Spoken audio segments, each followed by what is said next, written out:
తెలియచేస్తూ ఉన్నాను. పాస్టర్మ్ గారికి కూడా వందనాలు.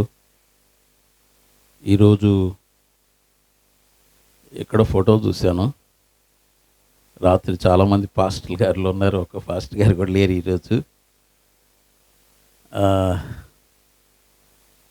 పోషణం గారి వెనక చాలామంది పాస్టర్ గారులు ఉన్నారు. మరి నన్ను ఎందుకు పిలిచాడు నాకు తెలియలేదు. అది కూడా ఆయనతో చాలామంది పాస్టర్ గారులు ఉన్నారు. సంఘ ఉజ్జీవ సభలు, సంఘ ఉజ్జీవ సభలు.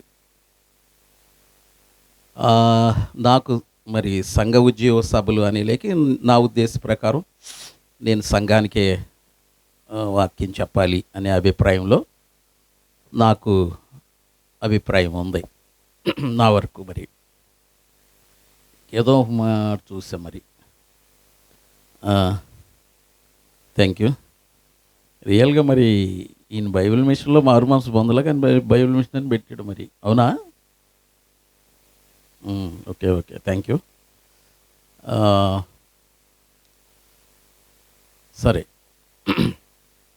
ఈ రాత్రికాల సమయంలో, నిన్నటి కాల సమయంలో మంచిగా మీరందరూ వాక్యం విన్నారని నేను తలుస్తూ ఉన్నాను. ఎంతమంది వాక్యం విన్నారు? రైట్. మరి వారి యొక్క ఉద్దేశం ఏంటంటే, ఇక్కడ పరిచర్య చేస్తూ ఉన్నాం కనుక ఇక్కడ కూడా 2 దినాలు ప్రార్థన పెట్టి ఇక్కడ కొంచెం మంది విశ్వాసాలు ఇంకా బలపరుచుకుని పరిచర్ని ఇంక కొంచెం బలపరుచుకోవాలనే ఉద్దేశంతో ఈ 2 రోజులు ప్రార్థనలు పెట్టబడినాయి. ఏ పరిచర్య అయినా, ప్రారంభంలో ఏ పరిచర్య అయినా కష్టాలతోనే పరిచర్య ప్రారంభించబడద్ది. అది సేవకు నిజమైన రుజువు. కష్టం లేని సేవ సేవే కాదు. మీకు వినబడుతుందా?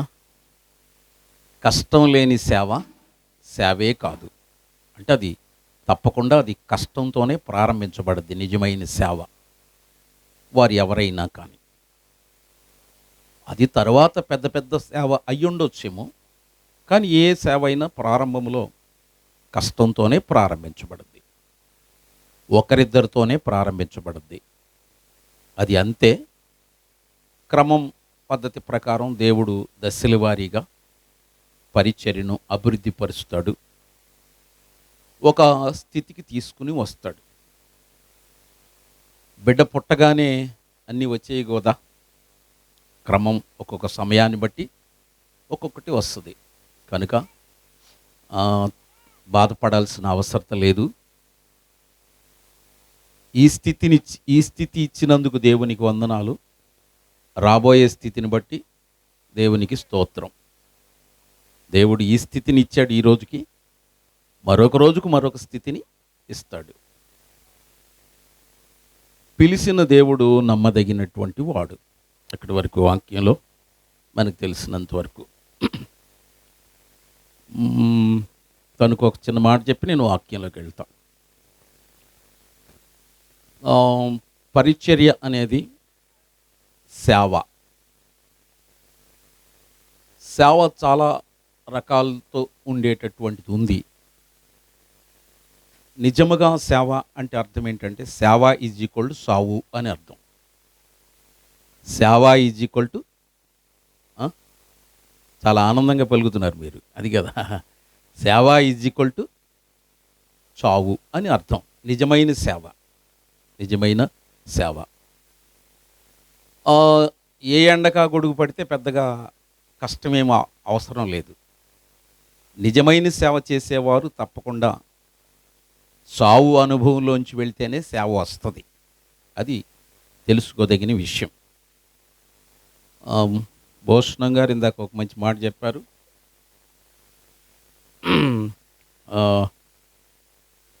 చాలా కాలం క్రితం ఎప్పుడో చర్చ్, అవును, నా ఎక్స్పీరియన్స్ 35 ఇయర్స్. మరి ఈయనకి ఎన్ని సంవత్సరాలు నాకు అంత పెద్ద తెలియదు. ఎంతనా నీ వయసు ఎంత? ఓకే, సుమారు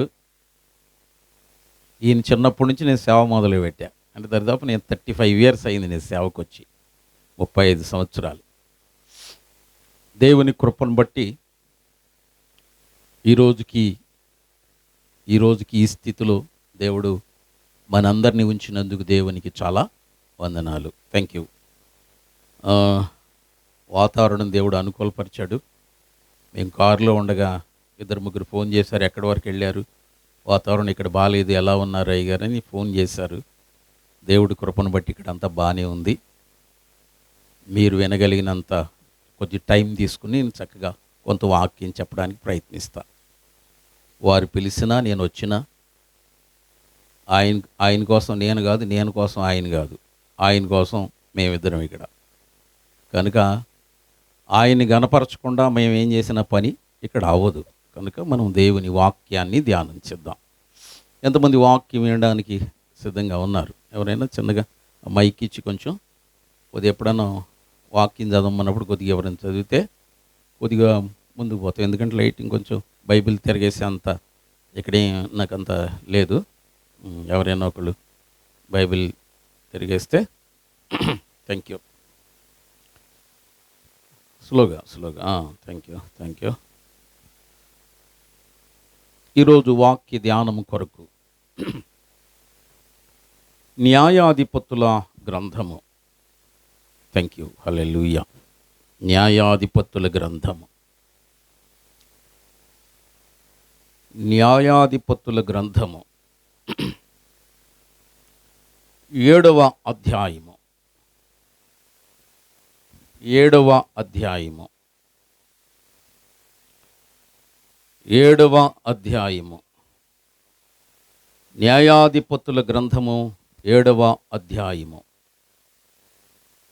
మొదటి వచనాన్ని ఎవరైనా చదవండి జాగ్రత్తగా.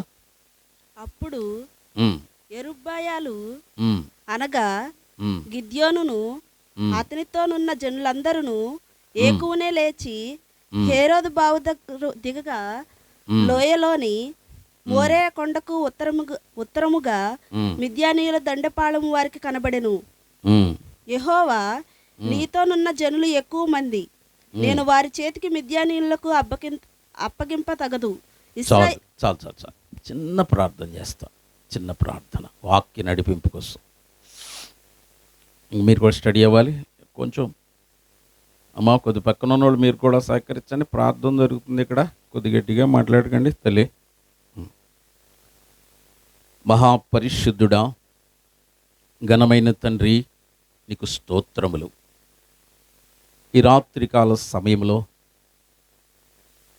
నీ దాసుని ఇక్కడికి, ఈ ప్రాంతానికి మీరు పంపించి కొంతమందిని ఆకర్షించి ఇక్కడ మీరు జరిగిస్తున్న చిన్న పరిచర్యని బట్టి వందనాలు. చిన్నమందా భయపడకుడి, మీకు రాజ్యం అనుగ్రహించుటకు ఆయనకి ఇష్టమాయను అని చెప్పావు. అట్టి కృపను బట్టి నీకు స్తోత్రాలు. ఈ రాత్రి చిన్న వాక్యం చదివానయ్యా. ఈ వాక్యం నాయనా నీకు స్తోత్రములు. మీరు విరిచి పంచిపెట్టండి, కావలసిన మాట ఇవ్వండి. నేనంత గొప్ప వ్యక్తిని కాదు, నాకు ఏమీ తెలియదు. వాస్తవంగా నేను మాట్లాడితే ఉపయోగకరంగా కూడా ఉండదు, అది కూడా నాకు తెలుసు. మాట మాంద్యం కలిగిన వాణ్ణి.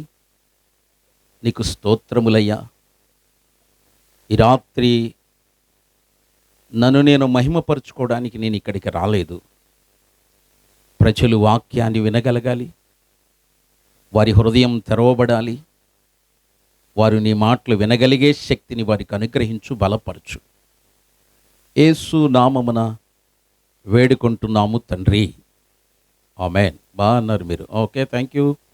Amen, amen. Thank you. మీకు మరొకసారి వందనాలు.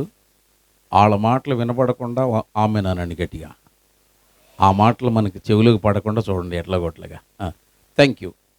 వాక్యంలోనికి వద్దాం. న్యాయాధిపతుల గ్రంథము 7వ అధ్యాయాన్ని ఒక వచనాన్ని మనం చదువుకున్నాం. న్యాయాధిపతులలో ఒక న్యాయాధిపతి గిద్యోను. న్యాయాధిపతులలో ఒక న్యాయాధిపతి గిద్యోను. గిద్యోను ఒక మంచి యుద్ధము కలిగినటువంటి వ్యక్తి, మంచి యుద్ధం కలిగిన వ్యక్తి. దేవుడు ఒకరోజు గిద్యోనుతో మాట్లాడుతూ అంటున్నాడు, నీ ఎదురుగా అమాలేకీయులు వచ్చారు, వారితో నీ యుద్ధం చేసి గెలవాలి. నీవు వారితో గెలవాలి అంటే కొంతమంది సైన్యాన్ని తీసుకుని నువ్వు అక్కడికి వెళ్ళు, నేను నీతో అక్కడికి వస్తా అని దేవుడు గిద్యోనుతో చెప్పాడు. ఎవరితో చెప్పాడు? గిద్యోనుతో చెప్పాడు. గిద్యోను కొంతమంది సైన్యాన్ని తీసుకుని బయలుదేరాడు. అక్కడికి చదివాం మన వాక్యం. అందరూ మరొకసారి చెప్పండి, గిద్యోను. ఈరోజు రాత్రి వాక్యం గిద్యోను ఖడ్గం. చెప్పండి, గిద్యోను ఖడ్గం. త్వరగా సాదృశ్యం చెప్తాను, జాగ్రత్తగా వినండి. ఖడ్గం వాక్యానికి సూచన. ఖడ్గము, కత్తి వాక్యానికి సూచన. గిద్యోను సేవకునికి సూచన. సైన్యం విశ్వాసులకు సూచన. అమాలేకీయులు శత్రువులకి సూచన. అర్థమైందన్న వారు మీ కుడి హస్తాన్ని పైకెత్తండి. అర్థమైందా? రైట్. కత్తి వాక్యమునకు సూచన. గిద్యోను సేవకునికి సూచన. గిద్యోను వెనకున్నటువంటి సైన్యం విశ్వాసులకు సూచన. విశ్వాసులకు సూచన. ఎదురుగా ఉన్న అమాలేకీయులు శత్రువులకి సూచన. గిద్యోను ఎక్కడి నుంచి వస్తున్నాడు అంటే సంఘము నుంచి వస్తున్నాడు. సైన్యం ఎక్కడ ఉంటుంది? సంఘములో ఉంటుంది. సైన్యం సంఘములో ఉంది. మనం ఏం పాడతాం? ఇశ్రాయేలు సైన్యమునకు అంటాం. సైన్యం అంటే ఎవరు? దేవుని ప్రజలు. దేవుని ప్రజలు సైన్యం. వారు వచ్చారు. ఇప్పుడు వస్తారు. రండి, భూషణం వాళ్ళ పిల్లలు లేరే వీళ్ళిద్దరు. రా, వెళ్ళరా. ఏం చదువుతున్నారు అసలు మీరు? దా ఎట్రా. ఇంకొక ఇద్దరు ఏరు క్యాండిడేట్స్ రండి. అలా అలా ఈ టుప్పు అంటున్నాయి. స్లోగా ఎక్కండి. మా రోహిత్ వెళ్ళరా.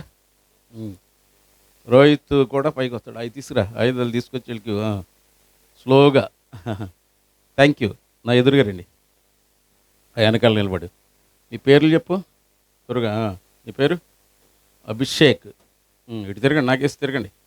వెనక్కి తిరుగు. ఒకళ్ళిద్దరు వెనకాల ఒకళ్ళిద్దరు నిలబడండి. అరే, కరోనాలో నిలబడండి. రాసుకుని పూసుకుంటున్నారు. రైట్. కొంచెం వెనక్కి తిరిగి. రైట్. ఓకే. పోషణ పిల్లలు మీ ఇద్దరా? నీ పేరేంటి? రాజాబాబు. ఓకే, రాజాలా ఉన్నాడు. రవిబాబు. Thank you. నీ పేరు? అభిషేక్. ఇంకేంటి వెల్కమ్ చెప్పాలా? ఎక్కు స్లోగా ఎక్కు. షూదీస్. వీళ్ళకి కత్తులు ఇవ్వు. కత్తి పట్టుకోండి. ఎలా పట్టుకుంటారు కత్తి? కేక్ కోసే కత్తి కాదు అది, పేక్ కోసే కత్తి. పైకి లేపో. ఇలా పట్టుకో. నువ్వు పట్టుకో. ఇక్కడ నిలబడు. గిద్యోను బాగున్నాడా? తిరుగు. రైట్. గిద్యోను బాగున్నాడా? బలస్తుడేనా? బైబిల్లో గిద్యోను కూడా బలస్తుడేనా? ఈయన కూడా బాగున్నాడా? రైట్. ఈయన గిద్యోను, వెనకున్నవారు సైన్యం. గిద్యోను సైన్యం. త్వరగా చెప్పండి. ఇతను గిద్యోను, వెనకున్నవారు సైన్యం. అరే, కత్తులు దాసేయకండి. అది కదా మీరు అలా పట్టుకోండి. రైట్. సైన్యం చాలామంది కావాలి, కానీ ప్రస్తుతం ఉన్న వాళ్ళని అటు పెట్టాం. రైట్. మిస్టర్ రవి. నన్ను చూడు. ఇప్పుడు గిద్యోను దేవుని చేత పిలువబడినటువంటి వ్యక్తి. గిద్యోను ఎవరు? దేవుని చేత పిలువబడిన వ్యక్తి. సేవకు ముందు సేవకునికి దేవుని పిలుపు ఉండాలి. ఏముండాలి? దేవుని పిలుపు ఉండాలి. నేను నీతో ఉంటా అని దేవుడు పిలిచినటువంటి పిలుపు ఉండాలి. పిలుపు లేకపోతే ఎంతోమంది వస్తారు, వెళ్ళిపోతారు. పిలిచిన వాడు ఉంటే ఎవరు వచ్చినా ఎవరు వెళ్ళిపోయినా నో ప్రాబ్లం. ఎందుకంటే మనుషులు కదా, మనుషుల స్వభావాలు మారతాయా మారవా? మారతాయి. చెప్పాలి, మారతాయా మారవా? మడిసెరలో మారవా ఏంటి? మారతాయి. మనుషుల స్వభావాలు మారతాయి. ఒక్కొక్క రోజు ఒక్కోలా ఉండొచ్చు, ఒక్కొక్కలా ప్రవర్తించవచ్చు. పిలిచినటువంటి దేవుడు నమ్మదగిన వాడు కనుక గిద్యోనికి ఏదైనా తక్కువైతే ఎవరిని అడగాలి? గిద్యోనికి ఏమైనా తక్కువైతే ఎవరిని అడగాలి? దేవుణ్ణి కాదు, పిలిచిన దేవుణ్ణి. ఎవరినే? మరి అది కదా మన పాయింట్. అది ఎవరిని? పిలిచిన దేవుణ్ణి అడగాలి. ఈయన మౌనముగా ఉంటే, ధాన్యము దొల్లగొట్టుకుంటూ ఉంటే, గానుగ చాటును ఉంటే, దేవుని వాక్కు ఇతని దగ్గరికి వెళ్ళి, గిద్యోనో నువ్వు లే, నీవు బలాఢ్యుడివి, నీవు ఇశ్రాయేలీలను నువ్వు విడిపించాలి, ఇశ్రాయేలీలకు విజయం ఇవ్వాలి అని దేవుడు ఇతనితో మాట్లాడాడు. అసలు గిద్యోను ప్రారంభంలో ఏం చేశాడు? బైబిల్ అక్కడ ఏం రాస్తుందో తెలుసా? అతడు గోధుమలను దొల్లగొట్టుకుంటూ గానుగ చాటున ఉండే వ్యక్తి, శత్రువుకు భయపడే వ్యక్తి, శత్రువుని చూసి కంగారు పడేటటువంటి వ్యక్తి. ఒకరోజు దేవుని దూత గిద్యోనికి కనబడి చెప్పింది, గిద్యోను అని పిలిచింది. ఏమని పిలిచింది? గిద్యోను అని పిలిచింది. దేవుడు అబ్రహాముని ఏమని పిలిచాడు? అబ్రహామా అని పిలిచాడు. మోషేని ఏమని పిలిచాడు? మోషే అని పిలిచాడు. దావీదుని దేవుడు సమూయేలు గారితో చెప్పాడు, దావీదు నెత్తి మీద చేయి పెట్టి అతనిని అభిషేకించు అని. బైబిల్లో ఉన్న పిలువబడిన ప్రతి వ్యక్తి ప్రత్యేకించబడిన వాడే. దేవునికి స్తోత్రం. ప్రత్యేకించబడిన వాడే. గిద్యోను చాలా ప్రాముఖ్యమైనటువంటి వ్యక్తి. గిద్యోనికి మొదటే వీడి కత్తికి 1100 చూస్తున్నాడు. వీడికి చాకి ఇవ్వాల్సింది అనుకుంటా ఇటు కరెక్ట్గా. ఓరే ఎడి తిప్పావు దాన్ని? ఆళ్ళకి చూపిస్తావు ఏంటరా? ఎదురుకి చూపించు, ఇటు చూపించు. రైట్. అటు కాదు, ఇటు చూపించు, పొదినెట్టు ఉంది. రైట్, అలా చూపించు. నాకేసి చూడు. వింటున్నావు వాక్యం? విను. గిద్యోనికి పిలుపు ఉంది. పిలుపున్నటువంటి వ్యక్తి ఏదైనా కష్టం వచ్చినప్పుడు ఎవరి దగ్గరికి వెళ్ళాడు? పిలిచిన వాడిని మాత్రమే అడగాలి. పిలిచిన వాడి దగ్గరే మోకరించాలి, పిలిచిన వాడినే ప్రార్థించాలి. చర్చి కట్టాలన్నా, దానికి కావలసిన ధనము కావాలన్నా, విశ్వాసులు రావాలన్నా, ఏది జరగాలన్నా ఎవరిని అడగాలి? పిలిచిన దేవుణ్ణి అడగాలి. ఏమండి మీరు మాట్లాడట్లా? పొలంలోకి యజమాని పిలిచాడు. పొలంలో ఏదో కొరత ఉంది, ఎవరికి చెప్పాలి? ఆ పిలిచిన వాడిని చెప్పాలి. అయ్యా మమ్మల్ని పిలిచారు, మీరు మంచినీళ్ళు లేవు ఇక్కడ, మమ్మల్ని పిలిచారు, ఇక్కడ భోజనం లేదా అని ఆయనకి చెప్పాలి. మొదట ఈ గిద్యోనికి ఏముందంటే పిలుపు ఉంది. ఏముంది? పిలుపు. నా స్టోరీలోకి ఎదురుకొస్తా. దేవుని పిలుపు కలిగినటువంటి గిద్యోను అమాలేకీయులైనటువంటి శత్రువుల్ని జయించుట కొరకు కొంతమంది సైన్యాన్ని తీసుకుని బయలుదేరాడు. 7వ అధ్యాయం 2వ వచనం.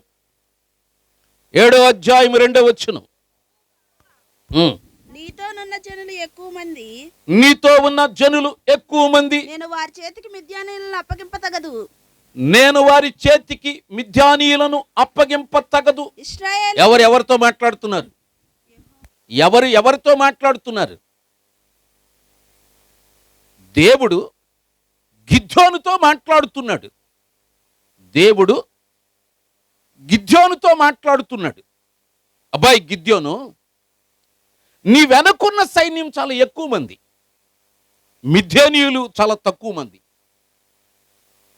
నువ్వు ఇంతమందిని తీసుకుని అక్కడికి వెళితే, వాళ్ళని జయిస్తే, వాళ్ళు ఎక్కువ మంది ఉన్నారు కనుక మమ్మల్ని జయించేశారని వాళ్ళు అంటారు. ఇంతమంది వద్దు అని దేవుడు గిద్యోనుతో చెబుతున్నాడు. గిద్యోను 32,000 మందిని తీసుకుని బయలుదేరాడు. ఎంత? మొత్తం నిలబెట్టిన అవతం, అందుకే ఇక్కడ నలుగురు నిలబెట్టాము. ఇక్కడ దేవునికి స్తోత్రం. 32,000 మందిని తీసుకుని బయలుదేరాడు. 32,000 మందిని తీసుకుని బయలుదేరాడు. ఇప్పుడు త్వరగా చెప్పండి, గిద్యోను సంఘం ఎంత? 32,000 మంది. తన సైన్యం 32,000 మంది. 32,000 మంది. దేవుడు అతనితో చెప్పాడు, గిద్యోను, ఇంతమంది నువ్వు తీసుకుని వెళ్ళొద్దు, కొద్ది మందిని తీసుకుని నువ్వు బయలుదేరి అక్కడికి వెళ్ళు.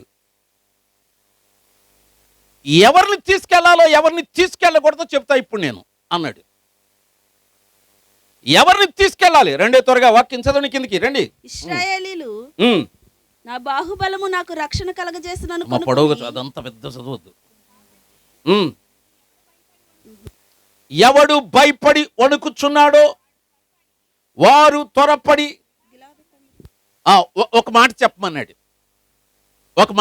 ఎవరిని చెప్పమంటున్నాడు? గిద్యోన్ని 32,000 మంది సైన్యానికి ఎదురుగా నిలబడి ఒక మాట ప్రకటన చేయమంటున్నాడు. తిరుగట్టు ఏమని ప్రకటన చేయమంటున్నాడంటే, యుద్ధం అంటే మీలో భయపడే వాళ్ళందరూ చేయి పైకెత్తండి అన్నారు. యుద్ధం అంటే భయం లేదు అన్నవాళ్ళు చేయి, మీకు ఎవడు భయం లేదు? యుద్ధం అంటే భయం ఉందా లేదా? ఉందన్నాడు ఇక్కడ. ఎదరిద్దరు రెండు చేతులు పైకెత్తేయండి. కత్తితో పైకెత్తరా కదా? అదే కదా. ఇప్పుడు శత్రువు వచ్చినప్పుడు హ్యాండ్స్ అప్ అంటారు. అంటే అర్థం ఏంటి?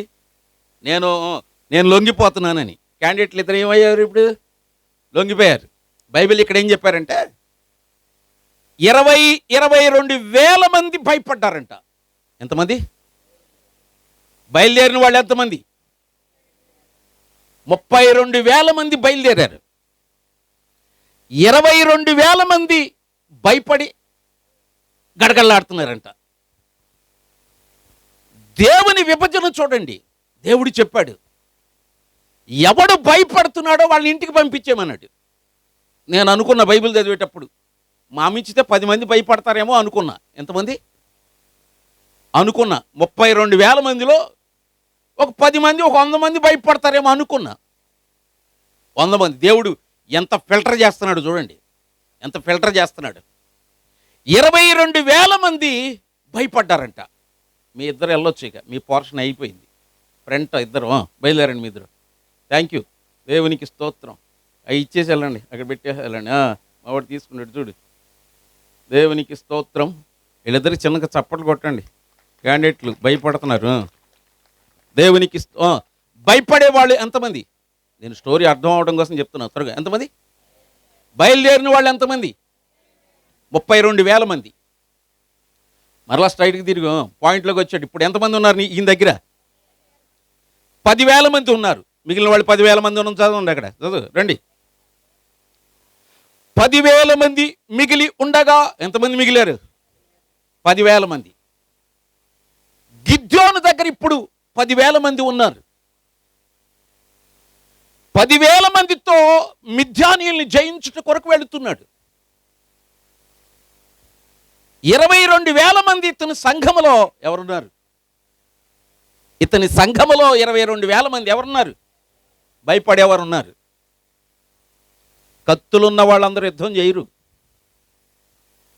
బైబిల్ పట్టుకున్న వాళ్ళందరూ ధైర్యవంతులు కారు. అంటే అర్థం ఏంటి? కత్తి అంటే బైబిల్ అని అర్థం, వాక్యం అని అర్థం. కొన్నిసార్లు దేవుని దగ్గరకు వచ్చిన తర్వాత, విశ్వాసులైన తర్వాత కూడా,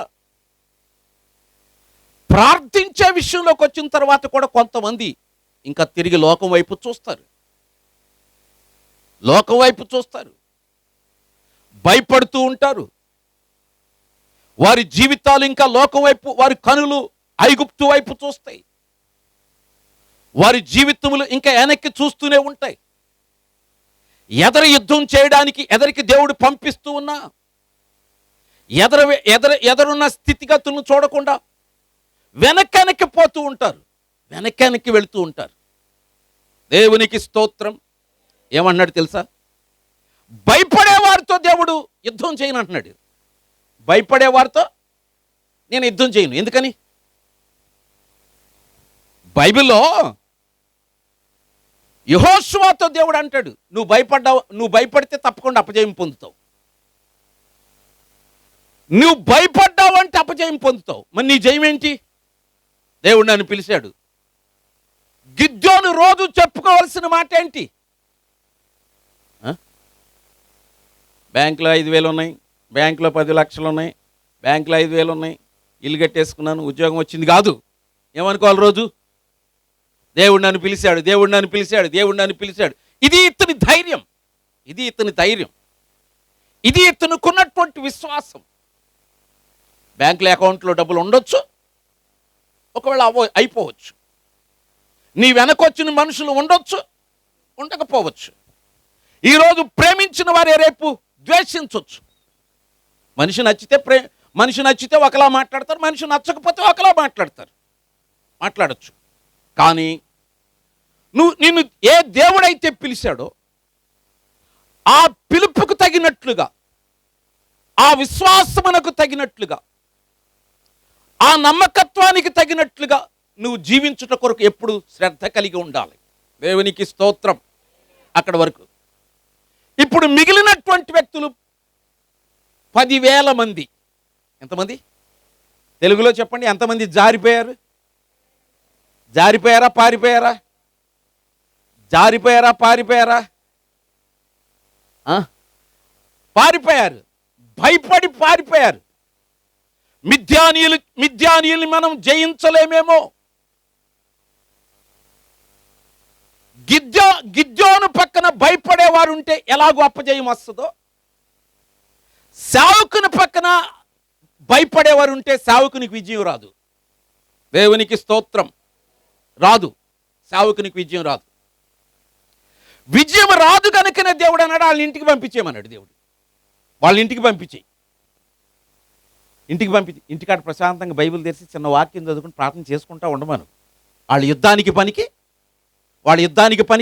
రాదు. యుద్ధానికి పనికి రాదు. ప్రార్థన చేసుకోవడం వేరు, యుద్ధానికి పనికి రావడం వేరు. సంఖ్యాకాండం 1వ అధ్యాయంలో ఉంటుంది. సైన్యమునకు యుద్ధము చేయుటకు ఉపయోగపడే వారి సంఖ్యను లెక్క పెట్టుము అనుంది. యుద్ధానికి సిద్ధపడే వారి సంఖ్యను లెక్క పెట్టుము. ఇశ్రాయేలీలో యుద్ధము చేయువారు కొందరున్నారు. తిని పడుకునేవాడు. యుద్ధం చేసేవారిని దేవుడు లెక్క పెడుతున్నాడు. దేవునికి ఎవరు కావాలి? తిని పడుకునేవాడు కాదు, ఊసులాడుకునేవారు కాదు, లోకముచ్చట్లు చెప్పుకునేవారు కాదు, పాపములో ఉండేవారు కాదు. దేవుని సేవకునితో కలిసి యుద్ధము చేయగలిగిన వ్యక్తులు దేవునికి కావాలి. దేవునికి స్తోత్రం. కావాలి. అది ముఖ్యం. ఇప్పుడు గిద్యోను గారి దగ్గర ఎంతమంది ఉన్నారు? 10,000 మంది ఉన్నారు. 10,000 మంది. 10,000 మంది ఉన్నప్పుడు దేవుడు మరలా మాట్లాడుతున్నాడు. 2 వాక్యాలు చదవండి జాగ్రత్తగా. 10,000 మంది నిలిచి ఉండగా యెహోవా, ఈ జనులు ఇంకా ఎక్కువ మంది నీళ్ల యొద్దకు వారిని దిగజేయుము, అక్కడ నీ కొరకు వారిని శోధించదను. 1 minute. ఉన్నవాళ్ళు 30 మంది వెళ్ళిపోయారు. గిద్యోనికి కూడా భయం వస్తుందా రాదా? మీరు చెప్పాలి. గిద్యోన్ ఏమైనా ఐరన్ బాడీ కలిగినోడు ఏంటి? గిద్యోను కూడా మనిషే. గిద్యోను గారు కూడా మనిషే. ఏలియా గారు బైబిల్లో చెప్తారు. ఏలియా గారు అంటారు, రోషము కలిగి నేను ఒక్కడే ఉన్నాను, నేను నేను నేను చనిపోవగోరుచున్నాను. ఈ యెజెబెలు యొక్క టార్చర్ తట్టుకోలేకపోతున్నాను, నన్ను మీరు తీసుకోండి అని అంటున్నాడు. ఎందుకని? ఆయన కూడా మనిషే కనుక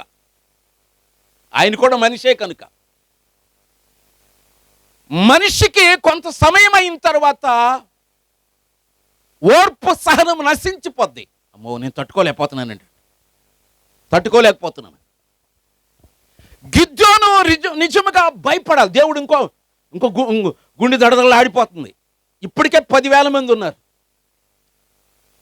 యుద్ధం చేయమంటున్నాడు దేవుడు, ఎక్కువ మంది అంటున్నాడు. యుద్ధం చేయమంటున్నాడు దేవుడు, ఎక్కువ మంది అంటున్నాడు. ఈ 10,000 మంది కూడా ఎక్కువ అంటున్నాడు. 10,000 మంది కూడా ఎక్కువ అంటున్నాడు. అయితే వీరిని శోధించి, తెలుగులో చెప్పనా, ఏళ్ళలో కూడా దొంగలు ఉన్నారు, వాళ్ళని పట్టిస్తాను, నువ్వు కంగారు పడబోకని చెప్తున్నాడు దేవుడు గిద్యోనికి. ఏళ్ళలో కూడా ఎవరున్నారు? మాయా, కత్తి పట్టుకున్నారు కానీ యుద్ధం చేయరు వీళ్ళు, యాక్షన్ చేస్తారు. వీళ్ళని నమ్ముతున్నావు నువ్వు, కంగారు పడకు, వీళ్ళని నమ్మొద్దు అని దేవుడు చెప్తున్నాడు. వీళ్ళని చెప్తున్నాడు. కొంతమంది యుద్ధం చేయరు, ఏం చేస్తారు? ఆ మధ్య అక్కడ విన్నా నేను, బాగా అందరూ ఆరాధన చేస్తుంటే కొందరు ఇలా అంటారంట. ఏసన్ గారు ఒకసారి అన్నారంట, ఆ పక్కన ఉన్నోడు గట్టిగా కొట్టి కళ్ళు మూసుకుని ఇలా అంటా ఉండు కూడా, ఆడ ఆరాధన చేయట్లేదు, ఏం చేయట్లేదు, గట్టిగా దెబ్బ కొట్టు, గట్టిగా ఇలా గోడత ఇలా గుద్దు అని అంట. అందరూ స్పీడ్గా ఆరాధన చేస్తుంటే ఈడేమంటాడు? ఎట్టుంటుంది? వాళ్ళేమో యుద్ధం చేయడానికి రెడీ అవుతున్నారు, ఈడేం చేస్తారు? వీడికి ఏమి లేదు, కాదు, భారం లేదు మనిషికి, భారం లేదు. ఆ మనిషికి భారం లేదు. నన్ను దేవుడు బ్రతికించాడని కానీ, నన్ను నిలబెట్టాడని కానీ, ఈ రోజుకి నేను క్షేమంగా ఉన్నానని కానీ అడిగి ఏం లేదు, భారం లేదు. భారం లేని మనిషి. అందరూ ఆరాధన ఒకలా చేస్తున్నాడు, వీడు నెమ్మకి నీరెక్కనట్టు, ఏం కదలనట్టు, ప్రశాంతంగా ఇంటికాడ మాంసం కూర వండుతుంటే దాన్ని గుర్తు చేసుకుని, అమ్మయ్య ఎప్పుడు వదులుతారో ఇంటికి వెళ్దాం, హ్యాపీగా తిందాం అనే అభిప్రాయంతో అది. గిద్యోను, దేవునికి స్తోత్రం చెప్పండి. బైబిల్ చెప్తుంది గిద్యోను పోరాటం కలిగిన వ్యక్తి. బైబిల్లో చెప్పారు, నీవు బలాఢ్యుడవు అని ఉంది బైబిల్లో. గిద్యోను ఎలాంటివాడు? బలాఢ్యుడు. అందుకే బలాఢ్యుడైన వ్యక్తిని పెట్టేయగలను నేను. దేవునికి స్తోత్రం. గిద్యోను, నీవు పరాక్రమము కలిగిన వ్యక్తివి, బలాఢ్యము కలిగిన వ్యక్తివి, నీవు నిలబడితే ఇశ్రాయేలులకు జయం వస్తుంది దేవుడు చెప్పాడు. ఇప్పుడు గిద్యోను, మీరు చెప్పండి, 22,000 మంది తిరిగి వెళ్ళిపోతే గిద్యోను పోతే పోయారులే పోనీ అనుకుంటాడండి? అనుకుంటాడా? అయ్యో, నా సైన్యమే వాళ్ళు కదా, వాళ్ళు లేకపోతే నేను యుద్ధంలో గెలుస్తానా ఏంటి పరిస్థితి అనుకుని ఉండాలి. కానీ దేవుడు మరలా మాట్లాడుతున్నాడు. 10,000 మంది ఉన్నప్పుడు మరలా దేవుడు అతనితో మాట్లాడుతూ అంటున్నాడు, గిద్యోను, అయ్యా చెప్పండి, ఈ 10,000 మంది కూడా చాలా ఎక్కువే. ఎక్కువ. ఈ 10,000 మందిలో కూడా ఇంకా ఎవరున్నారు? దొంగలు ఉన్నారు. యుద్ధం చేయడానికి వచ్చి యుద్ధం చేయరు. యుద్ధంలో కత్తి పట్టుకుని నిలబడ్డారు. కానీ యుద్ధం చేయరు. అయ్యా వీళ్ళు చూస్తే అంతా యుద్ధం చేసేవాళ్ళగా స్టడీగా అంతా బెల్ట్ గిల్లు పెట్టి పైన టోపీ పెట్టి అడావుడిగా ఉన్నారా? లేదు లేదు, వాళ్ళని నేను చెప్తాను, నువ్వు చూడు గబలే. శోధించి ఏం చేయమన్నాడు? తర్వాత త్వరగా చదవండి. ఏం చేయమంటున్నాడు? నేల యొద్దకు వారిని దిగజేయుము, అక్కడ నేను వారిని నీ కొరకు శోధించదను, నీతో కూడా పోవలెనని నేను ఎవరిని గురించి చెప్పుదునో నీతో పోవలను. ఎవరు నీతో ఉండాలో, ఏమంటున్నాడు? ఎవరు నీతో ఉండాలో ఎవరు నీతో ఉండకూడదో నేను చెప్తా అన్నాడు.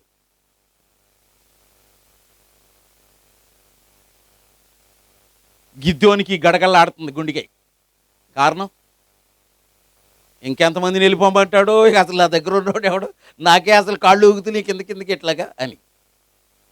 గిద్యోను, నేనున్నానయ్యా, దేవునికి స్తోత్రం. అందులో అభిషేకమా ఆత్మాభిషేకమా నన్ను దీవింప నాపైకి దిగిరమ్మయ్య. ఓ అభిషేకమా ఆత్మాభిషేకమా నన్ను దీవింప నాపైకి దిగిర. అందులోనండి, ఓ అభిషేకమా ఆత్మాభిషేక,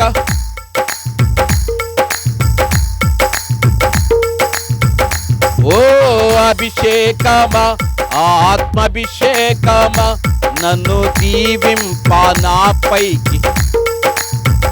దేవునికి స్తోత్రం. దేవుడు ఏమంటాడు? గిద్యోను, నేను నీతో ఉన్నానయ్యా అన్నాడు. నేను నీతో ఉన్నా, నువ్వు కంగారు పడద్దు. గిద్యోనికి లోపల భయం వేస్తుంది, కానీ దేవుడు గిద్యోనుతో మాట్లాడుతూ అంటున్నాడు, నువ్వు వీళ్ళందరినీ నీళ్ల దగ్గరికి తీసుకెళ్ళు. ఆ నీళ్ల దగ్గరికి తీసుకెళ్ళి వీళ్ళందరినీ మంచినీళ్ళు తాగమని చెప్పు. ఏం తాగమని? మంచినీళ్ళు తాగమని. ఎవరైతే మంచినీళ్ళు తాగేటప్పుడు కత్తి కింద పెట్టి, యుద్ధం చేసే సామాన్లన్నీ కింద పెట్టి, తాయితీగా ప్రార్థనకు వచ్చి వాక్యం అయ్యగారు 7:30 చెప్తుంటే పక్క అవంత ఉంటుంది, సేర్ ఎక్కడ కొన్నావు? ఆయన అరుస్తాడు, యేసు ప్రభు నిన్ను రక్షించాడో అంటాడు. ఆయన అక్కడ ఏమేమంటది? ఇక్కడ సేర్ నీకు బాగుంది అంటది.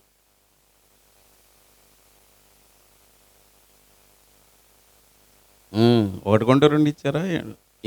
ఏం పర్లే ఉంటుంది. తాయితీగా చూసారా మీరు? తాయితీగా.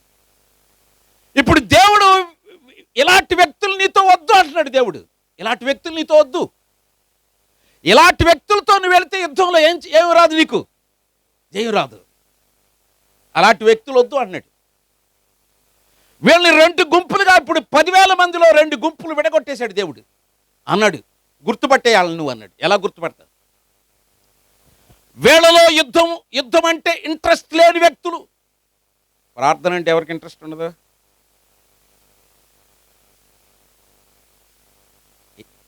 ఇన్వాల్వ్ అవ్వని వాళ్ళకి ఇంట్రెస్ట్ ఉండదు. ఎప్పుడు వదిలేస్తారా అని వెళ్ళిపోదామని చూస్తారు. దాంట్లో ఇన్వాల్వ్ అవ్వని వాళ్ళు, నిద్రపోయేవాళ్ళు ఏం పోతారు? దరిద్రం వెంట పెట్టుకొస్తారు కొందరు. దరిద్రం వెంట పెట్టుకుని రారు, వాళ్ళే దరిద్రం.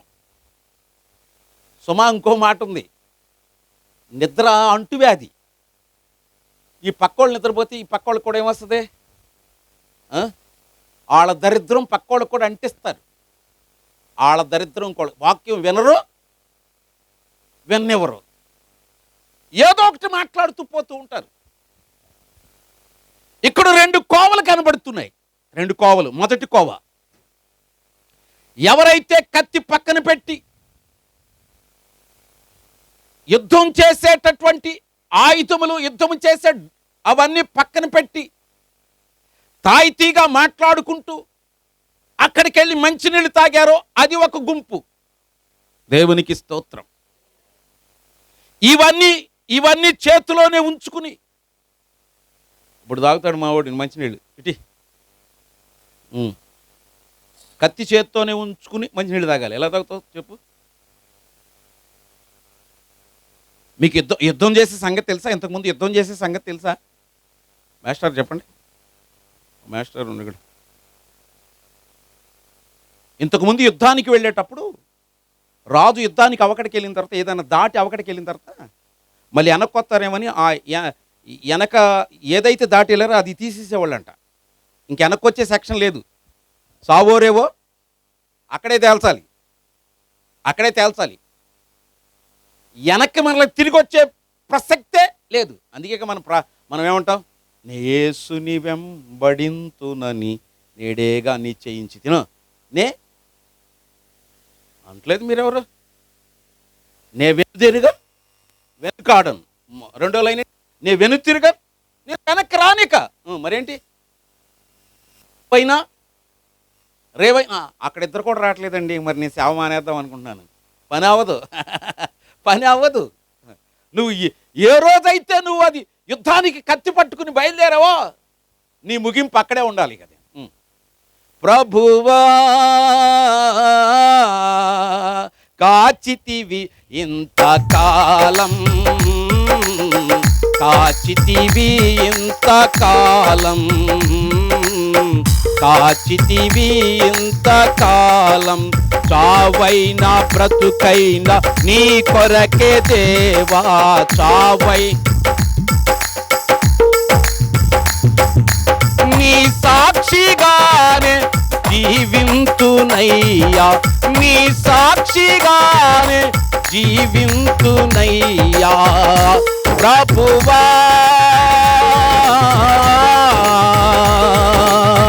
కాచితివి ఇంత కొడలే, కాచితివి ఇంత కాలం, కాచితివి. ఆమేన్, హల్లెలూయా. మగవాళ్ళకు ఉన్నంత కొంచెం నిగ్రహం ఆడవాళ్ళకు ఉండదు. ఉండదా? నీ సేవా గేవా నువ్వే చేసుకో, నాకు సంబంధం లేదు, మా పుట్టింటికి వెళ్ళిపోతా అంటారు ఆడోళ్ళు. బాగున్నప్పుడు బాగానే ఉంటుంది. అన్నీ బాగున్నప్పుడు చేసేది సంసారం అవ్వదు. ఏమీ లేనప్పుడు చేసేదే సంసారం. ఏమీ లేనప్పుడు చేసేదే సంసారం. అన్నీ ఉన్నప్పుడు చేసేది సంసారం ఎట్లవుద్ది? అవునా? అవును.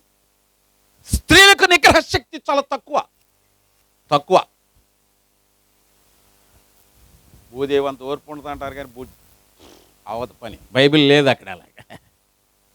స్త్రీ బలహీనమైన ఘట్టమని అనుంది. మరి ఈ సామెత ఎక్కడ లాక్కొచ్చారో మరి నాకు తెలియదు. బైబిల్ ఎవరు? స్త్రీ బలహీనమైన ఘట్టమని ఓటి కొండతో పోల్చి చెప్పారు. కానీ లోకంలో సామెత ఏమంటారు? స్త్రీకి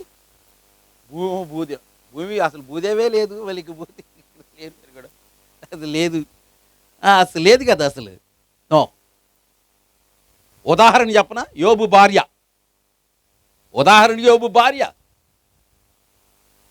నువ్వు చనిపోతావా, నేను కూడా అక్కడే చనిపోతా అనాలిగా. అందా? అనలా. నేను కానిచేస్తాను. నేను ఇంకో చిన్న సామెత కూడా ఉంది. ఆడమ్మాయి గొడవ పడితే మా ఇంటికి వెళ్ళిపోతున్నాడు. మగవాడు ఎక్కడికి వెళ్తాడు? అప్పటికే వాళ్ళ అమ్మ నాన్న చచ్చిపోయి ఉంటారు. ఇప్పుడు ఈ అమ్మాయి వెళ్తే సుమారు వెళ్తే ఎవరైనా వాళ్ళ అన్నయ్యోళ్ళకో చెల్లెళ్ళు తమ్ముడోళ్ళ దగ్గరికి ఎవరి దగ్గరికో వెళ్తుంది. ఈడెవరి దగ్గరికి వెళ్తాడు? మా ఇంటికి వెళ్తానని అనే సీన్ ఈడికి లేదు. ఈడికి సంగతులు. మీరు నిజంగా పెళ్ళయి 20 సంవత్సరాల తర్వాత కూడా మా ఇంటికి వెళ్తా అంటారు. అవునా కాదా? పెళ్ళయి 20 సంవత్సరాల తర్వాత కూడా మా ఇంటికి వెళ్ళి వస్తా అంటారు. 20 సంవత్సరాలు అంటే ఎక్కడోసారి చిన్న కన్నం ఉంచుకుంటారు వాళ్ళు. ఎందుకంటే ఏదైనా జరగకూడదు, ఏదైనా జరిగితే ఏదో ఒకటి ఏదైనా జరగకూడదు, ఏదైనా జరిగితే ఏదైనా పరిస్థితి ఉంటే ఆ చిన్న అవకాశం ద్వారా ఒకటికి దాటిపోదామని. యోబు భార్య అనాలి, నువ్వు చనిపోతే నీతో పాటు నేను కూడా చనిపోతా అనాలి. అందా అనలా. అతడు ప్రమాణము చేయగా నష్టము కలిగినను మాట తప్పడు. మీరు వింటున్నారా? అతడు ప్రమాణం చేయగా నష్టము కలిగినను మాట తప్పడు. మాట తప్పడు. ఒక 20 మందో 25 మందో వస్తే సేవలోకి నేను వస్తా అనొచ్చు. ఎవరు రాకపోతే ఎవరు రావట్లేదు, నేను కూడా రాను, నేను సర్దేసుకుంటాను, నువ్వు వెళ్తే వెళ్ళు, చేస్తే చెయ్యి, లేకపోతే అనకూడదు. అతడు ప్రమాణము చేయగా నష్టము కలిగిన మాట తప్పడు. అది ప్రమాణం. సావైనా రేవైనా కష్టమైన నష్టమైన సమస్య అయినా ఇరుకైన ఇబ్బంది అయినా వేదనైనా దేవుని కోసమే. దేవునికి సమర్పించుకున్న తర్వాత సమర్పించుకోనే కూడదు. ఎంచుకున్న తర్వాత ఇక అదే ముగింపు. దేవునికి స్తోత్రం. మన భాషలో ఇంకొకటి ఉంది, వాడు క్రీస్తునందు చచ్చిపోయినా వీడు క్రీస్తునందు మృతి పొందిన అంటారు. ఇక్కడ పెద్ద బోర్డు ఇడిగి ఇంకో చెప్ప, మంచి పోరాటం పోరాడి తిని నా పరుగునుతో. వీడు లిక్కర్కి పోరాడి ఉంటాడు, ఆల్రెడీ లిక్కర్తో పోరాడి ఉంటాడు, కానీ అటు సమాజం మీద ఉంటుంది నేను మంచి పోరాటం పోరాడి తిని అని. అసలు ఆ పదానికి ఆ చనిపోయిన వాడికి అసలు సంబంధమే లేదండి, సంబంధమే లేదు అసలు వాస్తవంగా. ఈరోజు నేనేం చెప్పదలిసాను, గిద్యోను వెనక ఎంతమంది ఉన్నారు? 10,000 మంది ఉన్నారు. 10,000 మంది ఉన్నారు. 10,000 మందిలో కూడా ఇంకా మరలా దేవుడు గిద్యోనుతో దేవుడు చెప్తున్నాడు, ఇంకా డివైడ్. నేను అనుకున్నా 10,000ని శిరసకం చేస్తాడేమో అనుకున్నా, శిరసకం. ఇప్పుడు వీళ్ళు డివైడ్ చేయడం కోసం చెప్పాడు. ఏమన్నాడు తెలుసా? ఎవరైతే తాయితీగా ఉంటారో, ఎవరు విశ్వాసులు, నేను చాలా సంవత్సరాలు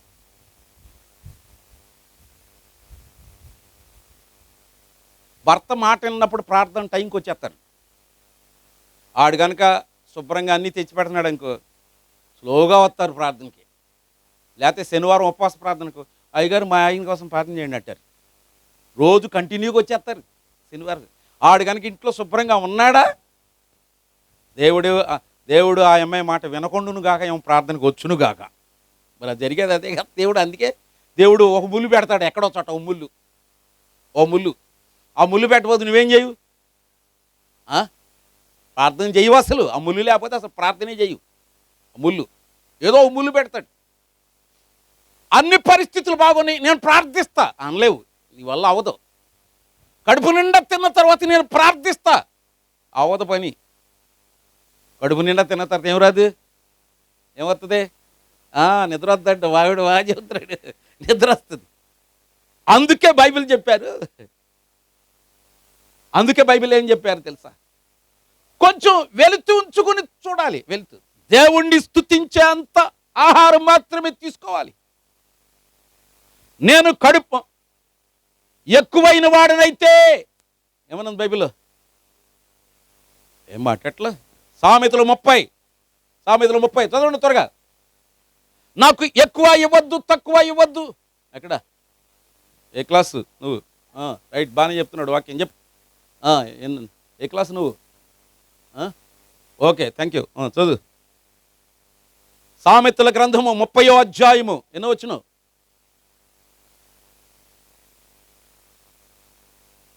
9. చదవండి.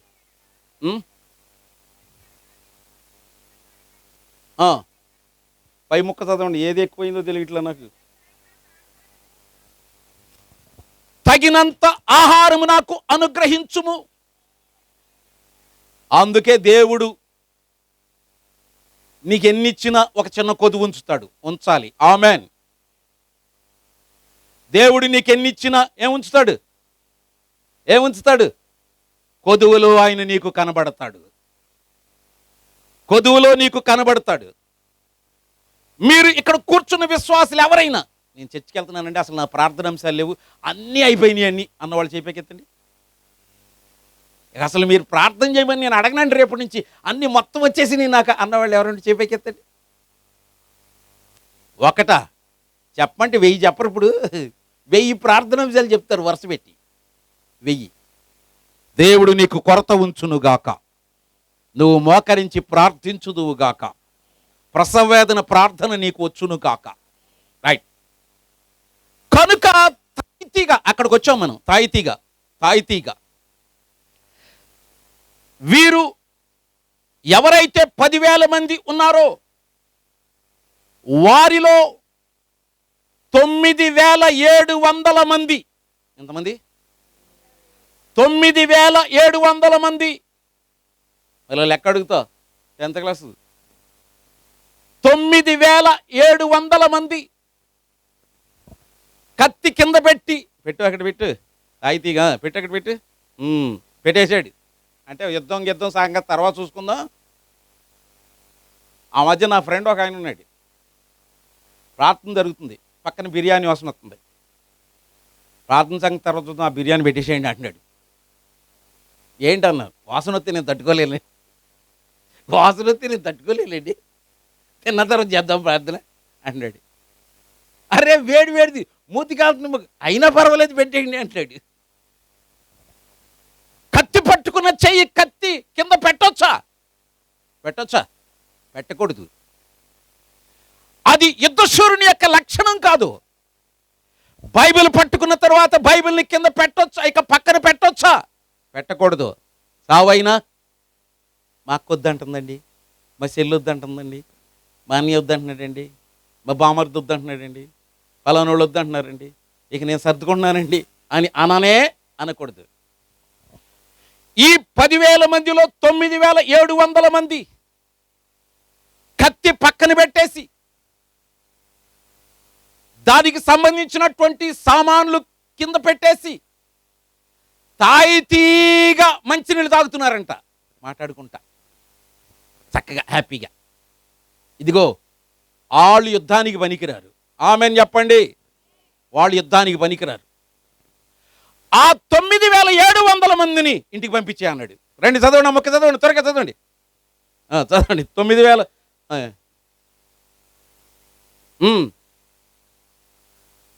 నాలుకతో నీళ్లను గతికిన. ఇప్పుడుదా చదివిన వాళ్ళు నిద్రపోయారా? లేపండి అమ్మా, లేపండి, దేవునికి స్తోత్రం, లేపండి. బస్సు వచ్చేసింది, వాళ్ళ స్టేజ్ వచ్చింది, లేపండి, దేవునికి స్తోత్రం. చదువమ్మా, చదువు. అప్పుడు యెహోవా మనుషుల ద్వారా, ఇప్పుడు ఈయన 9,700 మనిషి ఈయన. నీ కత్తి ఇక్కడ పెట్టావా? బయలుదేరు. నువ్వు సరిగా స్ట్రైట్గా నిలబడు. స్ట్రైట్గా. యుద్ధశూరుడు ఎలా నిలబడాలి? పోలీసుని చూసి ఎప్పుడన్నా ఎలా నిలబడతాడా? ఎలా నిలబడతాడు? కానిస్టేబుల్, మిలిటరీ వాడు ఎలా నిలబడతాడు? బైబిల్లో తిమోతికి రాసిన పత్రికలు ఉంది, నీవు మంచి సైనికుని వలే అనుంది. విశ్వాసిని ఎవరికి పోల్చారు? సైనికుడికి పోల్చారు. నీవు మంచి సైనికుడి వలే అనుంది. 9,700 మంది వెళ్ళిపోయారు. ఎంతమంది ఉన్నారు ఇక? ఎంతమంది? మా వాడు షేక్ అవుతాడేమో ఇక. ఎందుకు షేక్ అవుతాడంటే 3 మెతుకులు పెడితే ఆగుద్ది. 3 మెతుకులు పెడితే ఆగుద్దా బండి? ఆగదు కదా. 3 మెతుకు దేవుడు ఏమంటాడు? 300 మంది చాలండి. 32,000 మంది. ఏమయ్యా ఏడి క్యాండిడేట్ భూషణ వాళ్ళ అబ్బాయి? 30 ఎంతమంది స్టార్టింగ్? ఎడ్రా స్టార్టింగ్ ఎంతమంది? 32,000 మంది. భయపడి వెళ్ళిపోయిన వారు ఎంతమంది? 22,000 మంది. 22,000 మందిలో మరలా తిరిగి తాయితీగా ఉండి సామాన్లు అక్కడ పెట్టి మంచినీళ్ళు తాగిన వారు ఎంతమంది? 97,000 మందా? 10th క్లాస్ పరీక్షలు మిమ్మల్ని రాపించాలి. 10th క్లాస్ పరీక్షలు 9,700 మంది. 9,700 మంది. నువ్వు కంగారు పడవు, మా వాడికి పెద్ద లెక్కలు రావులే, నువ్వు కంగారు పడక. 9,700 మంది. మిగిలిన వారు అరే 1,000 మంది బయలుదేరారండి. కానీ ఎంతమంది మిగిలారు? వీళ్ళు నిజమైన విశ్వాసులు. ఇప్పుడు కొట్టండి తప్పట్లు. వీళ్ళు నిజమైన విశ్వాసులు. అంతకుముందు పెద్ద గుంపే ఉంది, ఉపయోగం లేని గుంపు, ప్రార్థన లేని గుంపు, భారం లేని గుంపు, యుద్ధానికి సరైన మనసు లేనటువంటి గుంపు, సంఘ అభివృద్ధి కొరకు ప్రార్థించని గుంపు, కాలక్షేపం కోసం దేవుని మందిరానికి వెళ్ళే గుంపు. ఒక ఆమె నాతో చెప్పింది, రొగ్గ మామూలుగా అడిగా, చుట్టాల ఇంటికి వచ్చినట్టు మన చర్చికి వచ్చింది. వాళ్ళ మనవరాళ్ళు మన చర్చికి వస్తారు. మీ మా అమ్మ వచ్చిన కాడి నుంచి నిద్రపోతుంది, వాక్యం వినలేదు ఏంటి అన్న. వాళ్ళ చర్చికి వెళ్ళిన అంతేనయ్యా, వెళ్ళినప్పుడు నిద్రపోద్ది, అంతా అయిపోయిన తర్వాత పక్క వాళ్ళు ఎవరొకళ్ళు లేపుతారు, బైబిల్ తీసుకుని నెమ్మదికి వెళ్ళిపోద్ది అన్నాడు. అని వాళ్ళ మనవరాలు సాక్ష్యం చెప్పింది, నేను చెప్పట్లేదండి. వాళ్ళ మనవరాలు చెప్పింది. నేను ఇంకో ప్రశ్న ఇస్తాను, అదేంటి చర్చలేను, ఆమెకు అక్కడికి వెళ్తేనే నిద్రపడదు. అక్కడికి వెళ్తే నిద్రపడద్దు అంట ఆమెకి. అలాంటి గుంపు ఈ గుంపు, అలాంటి గుంపు. యుద్ధము యెహోవాదే, దేవునికి స్తోత్రం. యుద్ధము అది. ఇద్దరమైనా ముగ్గురమైనా మేము తప్పకుండా జయిస్తాం. దేవుడు అమాలేకులను మా చేతిలోకి ఇస్తాడో, దేవునికి స్తోత్రం. ఇస్తాడు, తప్పకుండా ఇస్తాడు. మమ్మల్ని పిలిచిన దేవుడు నమ్మదగిన వాడు. మేము అడుగుపెట్టిన స్థలంలో దేవుడు ఆశీర్వాదం ఇస్తాడో, కృప చూపిస్తాడో. ఈ 300 మందిని పట్టుకుని నువ్వు యుద్ధం చేయడానికి వెళ్ళో అంటున్నాడు దేవుడు, దేవునికి స్తోత్రం. ఇప్పుడు ఈయన చెప్తాడు, ఇంకో కోవ చూపించలా మనం. ఇంకొక గుంపు ఏంటంటే, కత్తి కింద పెట్టకుండా, హలో నా వైపు చూడాలి మీరు, కత్తి కింద పెట్టకుండా, ఆయుధముల కింద పెట్టకుండా గతికి మంచినీళ్ళు తాగారంట వాళ్ళు. ఎట్లా? గతికి అంటే ఏంటి? పెట్టు, అది ఇది ఎలాగే ఉంచాలి, అది చేయి పట్టి పైకి లేపు. ఇప్పుడు ఈ కత్తి ఎలాగే ఉండాలి, కత్తి కింద పెట్టకూడదు, కానీ మంచినీళ్ళు తాగాలి. తాగితీగా తాగకూడదు. ఎలా తాగాలి? ఒక మోకాలు ఎత్తాడులే, కంగారేం లేదు. ఒక మోకాలు అంటే జస్ట్ దప్పిక తీర్చుకోవడానికి మాత్రమే ఒక చేత్తో తాగాలి. కింద నుంచి తీసి నీళ్ళు అలాగే గత్తికి తాగాలి. వేళ్ళని దేవుడు గుర్తుపట్టాడు, దేవునికి స్తోత్రం. నిలబడి వేళ్ళని దేవుడు, వీళ్ళు ఎంతమంది? 300 మంది. గట్టిగా చప్పట్లు కొట్టిన ఒకసారి. నిజమే కదా, వాళ్ళకి దేని మీద మనసు ఉంది? బిర్యానీ వాసన మీద కాదు, దేని మీద?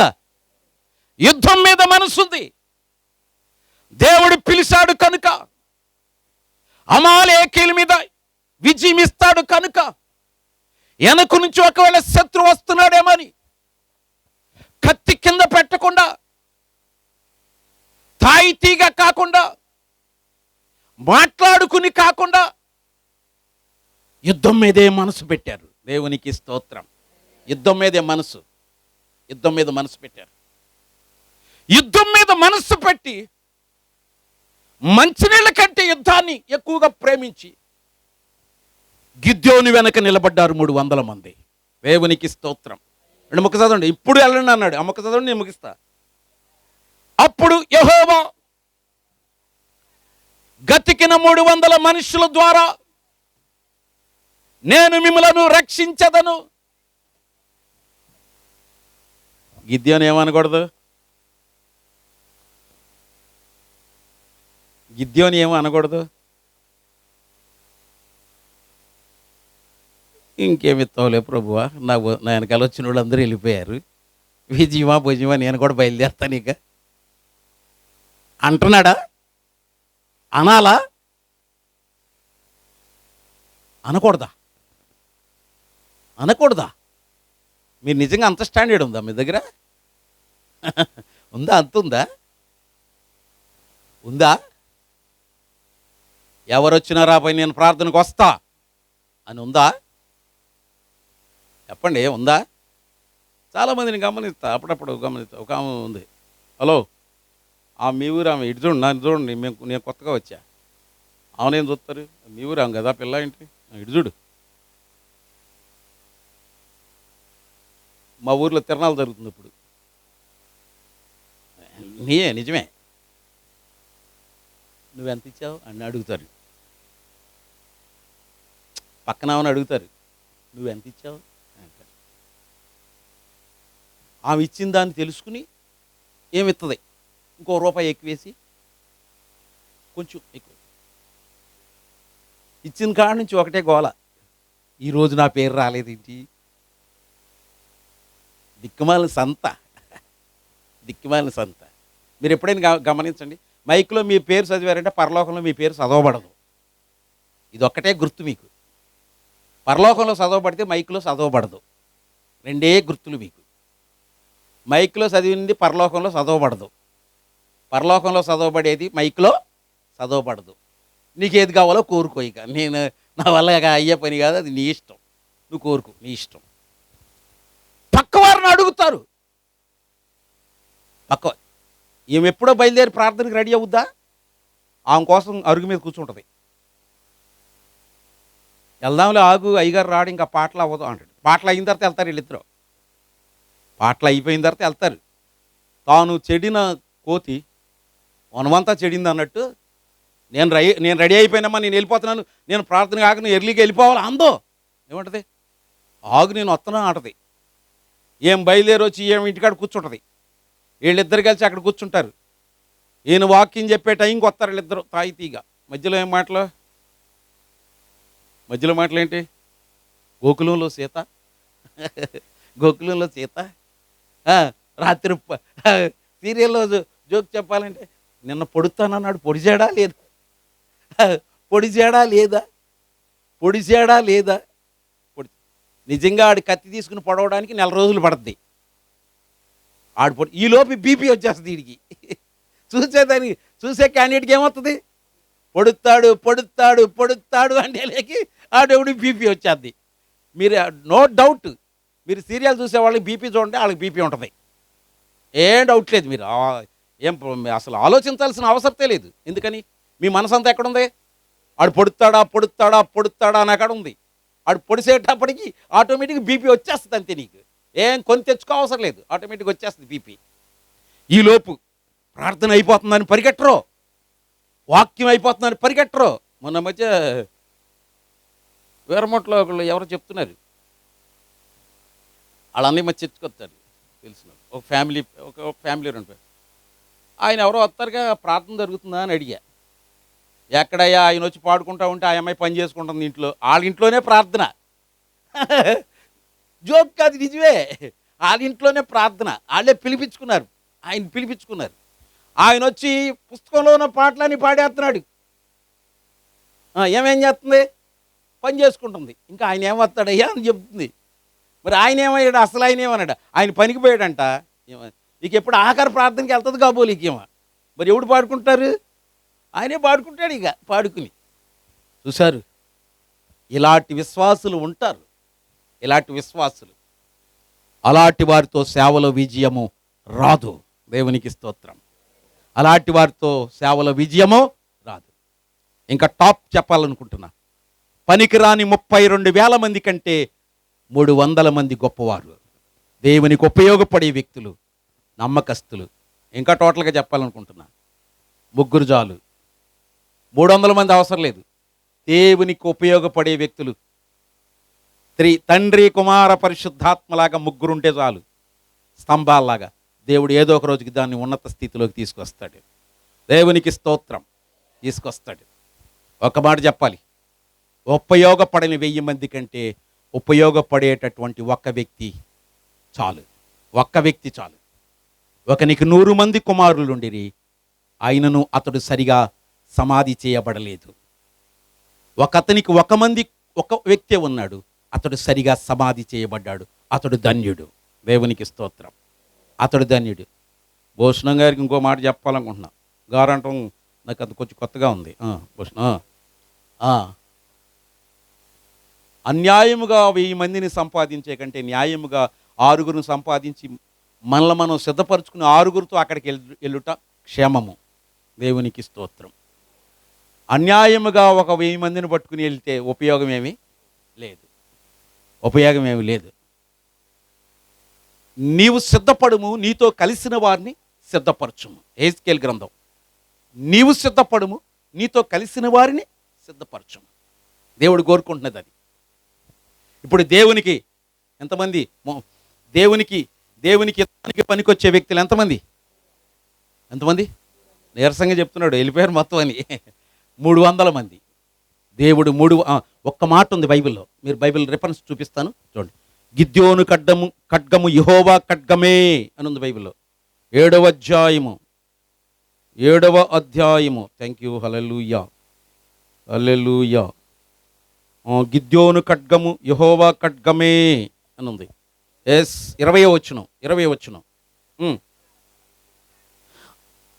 అట్లు ఆ 3 గుంపుల వారు, నాకు కావాల్సిన మొక్క చదవండి చాలు, నాకు టైం అయిపోయింది. యెహోవా ఖడ్గము, గిద్యోను ఖడ్గము. ఇదేంటండి ఇప్పుడు? నీ మొహం. ఈ కత్తి ఇచ్చింది ఎవరు? అది పిలిచిన వాడిచ్చాడు. ఇది యెహోవా ఖడ్గము, గిద్యోను ఖడ్గము. గిద్యోను నిలబడితే దేవుడు 300 మందితో అమాలేకీల మీద దేవుడు విజయం ఇచ్చను. చప్పట్లు. ఆఖరి మాట, అందరూ ఆఖరి మాట కానండి. ఇశ్రాయేలు సైన్యములకు ముందు నడచిన దైవమా, ఇశ్రాయేలు సైన్యములకు ముందు నడచిన దైవమా, నేడు మాతో కూడా నుండి మమ్ము నడిపించుమా, నేడు మాతో కూడా నుండి మమ్ము నడిపించుమా. ఇశ్రాయేలు సైన్యమునకు ముందు నడచిన దైవమా, ఇశ్రాయేలు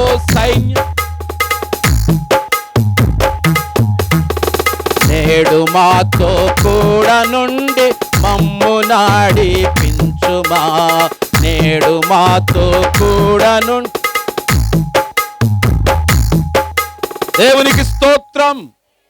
300 మందితో, గిద్యోను వెనుకున్నటువంటి 300 మందితో అమాలేకీల మీదకి వెళ్ళినప్పుడు గిద్యోను దేవుని ఖడ్గము చేత విజయము పొందెను.